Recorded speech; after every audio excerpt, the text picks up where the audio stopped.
Avec nous sur le plateau de 64 minutes sur TV5 Monde, Kamel Bencheikh, bonsoir. Soyez le bienvenu sur TV5 Monde. Vous êtes écrivain, poète, ami de Boualem Sansal et membre de son comité de soutien. Et avec nous également notre éditorialiste Slimane Zeguidour, qui a tenté ces dernières heures de comprendre qu'est-ce qui a tout fait basculer, évidemment, avec le poids de l'Allemagne dans ce dossier. Kamel Bencheikh, votre réaction, que ressentez-vous ce soir? Le bonheur absolu, évidemment. C'est un bonheur indescriptible. Ça fait une année qu'il est en prison, à 81 ans maintenant, depuis quelques jours. Il a eu 81 ans le 15 octobre. Nous pensions qu'il allait pourrir en prison parce qu'on n'avait plus d'espoir. On a attendu le 5 juillet pour sa libération, une grâce lors de l'anniversaire de l'indépendance algérienne. Lors des fêtes musulmanes aussi, on a attendu une grâce. Et là, ça commençait à s'estomper. Je n'avais plus aucun espoir. Et là, vous vous rendez compte que j'en ai vraiment heureux. Ouais, l'espoir, vous l'avez quand même eu peut-être quand Frank-Walter Steinmeier a écrit cette lettre à son homologue algérien. Ah, tout à fait. Tout à fait, parce que nous connaissons tous le poids de l'Allemagne et puis les très bonnes relations, surtout commerciales et économiques, entre l'Allemagne et l'Algérie. Et puis, comme vous l'avez dit dans votre... le président algérien a l'habitude d'aller se faire soigner en Allemagne. Slimane Zeguidour, notre éditorialiste, est donc avec nous. Slimane, victoire diplomatique de l'Allemagne, clairement, ce soir? Oui, écoutez, cette grâce a été obtenue après une année de tractations feutrées, secrètes, discrètes à l'échelle européenne. Parce qu'une source diplomatique française très très proche du dossier m'a confirmé que 15 jours après l'arrestation de Boualem Sansal, l'Élysée avait compris qu'il fallait débilatéraliser la relation pour pouvoir obtenir sa libération. Donc que ce ne soit plus une affaire France-Algérie, Algérie-France. France-Algérie, parce que surtout après la reconnaissance de la marocanité du Sahara par Emmanuel Macron l'été précédent, on était dans une situation absolument exécrable. Donc Paris, la diplomatie française avait pris contact d'abord avec l'Italie, parce que Meloni avait de très bonnes relations, a toujours de bonnes relations avec l'Algérie.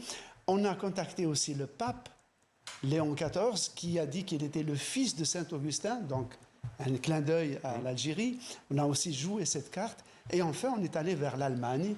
Et l'Allemagne, évidemment, a de très très bonnes relations et surtout des relations totalement dépassionnées avec l'Algérie et évidemment pas de passé colonial, si ce n'est que pendant la guerre d'Algérie, l'Allemagne a été une zone de repli très confortable pour le FLN, donc le Front de Libération Nationale qui luttait pour l'indépendance de l'Algérie. Et les Algériens en gardent une très grande gratitude envers l'Allemagne. Voilà, tout cela a joué. Et on va voir si ce succès diplomatique allemand rime avec échec diplomatique français. Mais d'abord, quelques réactions, à commencer par sa fille, Sabeha Sansal, que nous avions reçue sur ce plateau il y a tout juste quelques semaines. Voici ce qu'elle dit ce soir. Elle dit avoir toujours gardé espoir que ça arrive un jour, j'y ai toujours cru, a-t-elle déclaré à nos confrères de l'agence France Presse. Autre réaction, celle de son comité de soutien.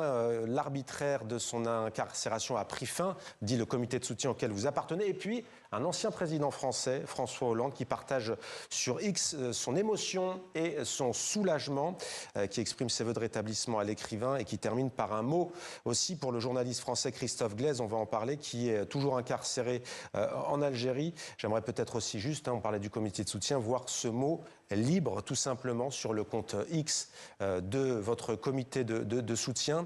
On va commencer à parler tout de même de la France. Pour vous, il n'y avait clairement aucune chance. Bruno Retailleau, le ministre de l'Intérieur, l'ancien ministre de l'Intérieur, est parti il y a un mois jour pour jour. C'était le 12 octobre, on est le 12 novembre. C'est sans doute un hasard du calendrier, certes, mais est-ce que vous diriez que Boualem Sansal aurait pu être libéré avant, que finalement il a été quelque part aussi une victime collatérale de ces tensions entre Paris et Alger? Oui, que ce soit un otage de cette relation mortifère entre Paris et Alger, c'est certain. Mais je ne suis pas sûr que Bruno Retailleau y soit pour quelque chose. Nous avons compris tout de suite qu'il fallait sortir de cette relation entre Alger et Paris, et c'est pour ça que nous avons fait plusieurs voyages en République tchèque, en Italie, en Belgique, en Allemagne, et on a essayé de faire Pour européaniser, Oui, débilatériser, comme disait Slimane. pas seulement européanisé, puisque Jean-Michel Blanquer s'est adressé aux 30 plus grands écrivains latino-américains qui ont signé au comité de soutien et qui ont essayé de parler à la présidence algérienne. Donc il fallait absolument sortir de cette relation entre l'Algérie et la France et faire en sorte que les autres pays puissent rentrer dans le jeu. Alors Slimane, Kamel Benja dit qu'effectivement c'est pas forcément la politique menée par Bruno Retailleau, d'aucuns diraient la politique du coup de manteau. Pour autant, il y a quand même ces mots qui résonnent ce soir. Le Premier ministre français dit ceci, c'est le fruit d'une méthode de respect et de calme transmis à Bruno Retailleau. Oui, parce que la morale de l'histoire, c'est quoi? C'est que la diplomatie traditionnelle, c'est-à-dire des négociations, une concertation discrète, avec beaucoup de doigté, beaucoup de respect et de délicatesse, tout cela peut aboutir.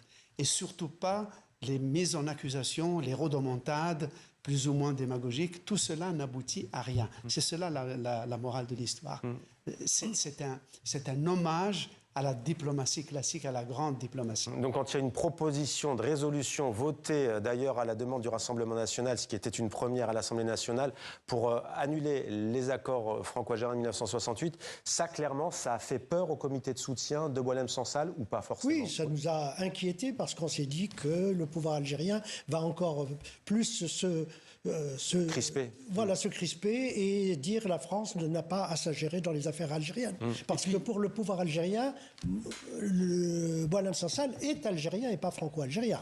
Ouais. Et puis, aucun pouvoir algérien, quel qu'il soit, quelle que soit sa couleur politique, n'acceptera jamais de donner l'impression d'obéir à une injonction venant de Paris. De l'expuissance coloniale, vous voulez dire. Anthropologiquement, le socle idéologique, affectif du pouvoir en Algérie, même de la société, c'est d'avoir été capable de dire non à Paris. Laurent Nunez, le nouveau ministre de l'Intérieur, a été invité par Alger, semble-t-il. Il va sans doute s'y rendre. Il est natif d'Algérie, il est né à Orange. C'est ça, sous votre contrôle, Slimane. Emmanuel Macron dit qu'il est disponible, entre guillemets, pour poursuivre le dialogue.